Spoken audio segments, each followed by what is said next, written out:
Hello, good morning. Welcome to Dateline. I'm Sean Lay. Let the people decide. In Kurdistan, they have, and this weekend, Catalans wanted to do the same by holding a referendum on independence in the UK. A referendum, of course, in the UK gave us Brexit. Jeremy Corbyn, leader of the opposition Labour Party, has announced he'd give similar decisive votes to people he says politicians ignore. In Germany, the voters rewarded Angela Merkel with another term as Chancellor last weekend, but also gave the far right their first seat in the Bundestag in more than 50 years, though the taboo against holding a referendum in Germany remains as strong as ever. To discuss all of that, I'm joined by Henry Chu, international editor of Variety, Polly Toynbee from The Guardian in the UK, Maria Margaronis, who writes for The Nation, and Stephanie Bos from Germany's Die Welt. Welcome to all of you. Good to have you with us again. Let's talk first of all about this question of referendums. What do you make of the way that the governments in Iraq and in Spain have responded to the referendums proposed and held? Well, it makes you actually be more in favour of referendums than I would be normally inclined to be, because I tend to think referendums put very complex questions in very simple terms, which is something we saw with the Brexit referendum very, very vividly, where everybody was actually voting on a different topic and for different reasons on a very apparently simple question. But, you know, when you see the Spanish government resorting to the most repressive tactics to prevent the Catalan referendum happening, you think, well, there's a reason to do this after all. And if I were a Catalan and I were inclined to vote no, I might be beginning to think about voting yes because of it. Germany, of course, has, as I was suggesting, a very different attitude to referendums. Does that question of kind of let the people decide never resonate in Germany? No, of course it does, but it does more on a local or regional level. So because it's a federal system, you do have something called Volksabstimmung, which is not quite like a referendum. It's more a popular vote on things like opening or closing down a station, and there have been actually quite vivid referendums, people's votes in the past, like in Stuttgart. It was a big political thing about a new station being built or not. But in general, there is a trust in the parliament, which is out of German history.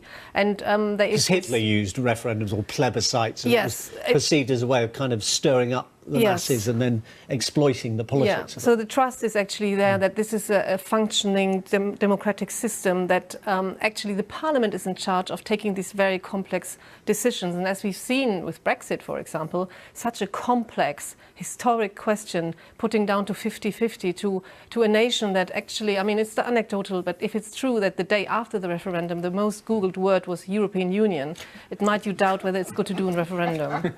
Polly, in Britain, of course, we've had the Brexit, we've had lots of other referendums, but this idea of Parliament saying actually some decisions are just so fundamental that they have to be left to people to make them, because otherwise we can't be sure that they will have the authority and the trust in the politicians making the decision for them. And that tension between a representative democracy and a kind of democracy of the people is quite a difficult one to resolve. Traditionally, we've always thought of referendums as being the instruments of demagogues, and they've turned out to be.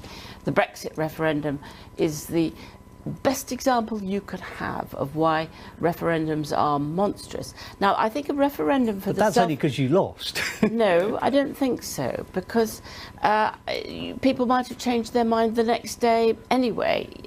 It comes like a guillotine, something that happens at one time that nobody can rescind. There is nothing to be done about it. If representative democracy, you choose the people who are going to do the best they can within a certain ambit of political ideology, and there is flexibility, and you can vote them out again. You know, time will come round. If they get it wrong, you can get rid of them. I do think, though, that a referendum for self-determination is a different thing. The referendum for the Scots or for the Kurds or for the Catalans, I think that is the only way. Maybe at some point for the Northern Irish, who knows? I think that the idea of trying to stop people expressing who they think they are as a nation, and that's a simple question, I think that's quite a different sort of referendum to the ones, say, the mad ones you have in California. Coming from California, where on the November ballot last year, there were 17 ballot initiatives that the public were allowed to put on the ballot and to vote on very complex questions that then nobody was able actually to wade through and understand that, for example, one ballot initiative canceled out another one. And so it became not an exercise in direct democracy, really, that everyone thinks it should be, but rather an exercise in confusion. And so I agree that often these referendums make very complex questions into reductive yes-no answers, which don't really fit. I'm not sure that, I mean, a referendum is the only peaceful way to choose self-determination, to choose nationhood.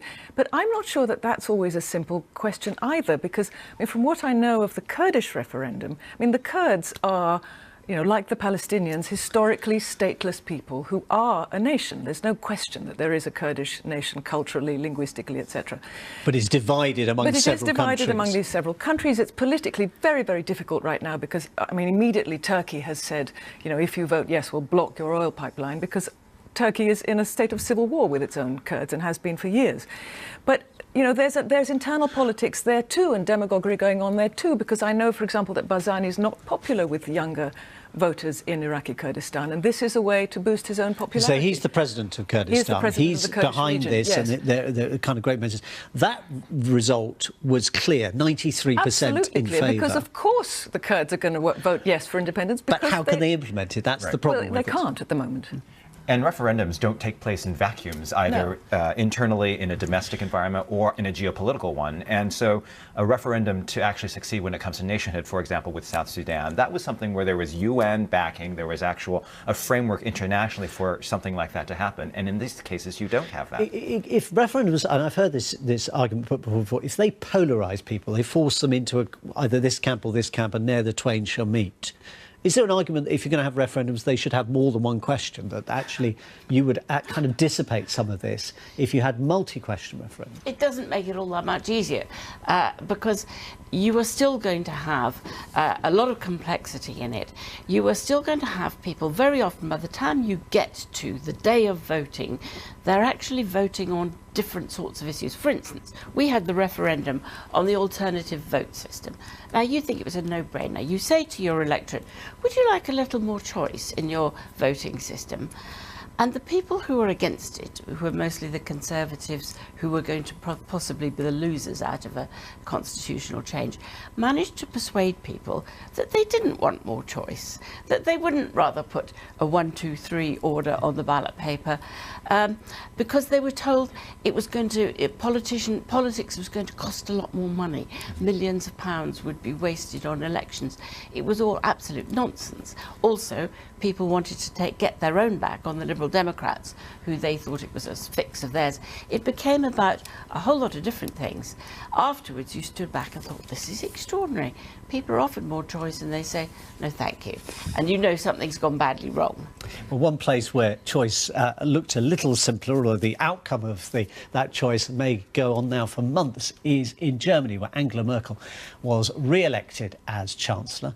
She's now going to have been in office for 12 years and could be in office for a further 4. Yet it's left her with few options for forming a government. The Social Democrats, who came second, say they won't continue in coalition with Mrs Merkel's CDU. She couldn't stomach working with the next largest party, Alliance for Germany, the far right, which won 12% of the vote.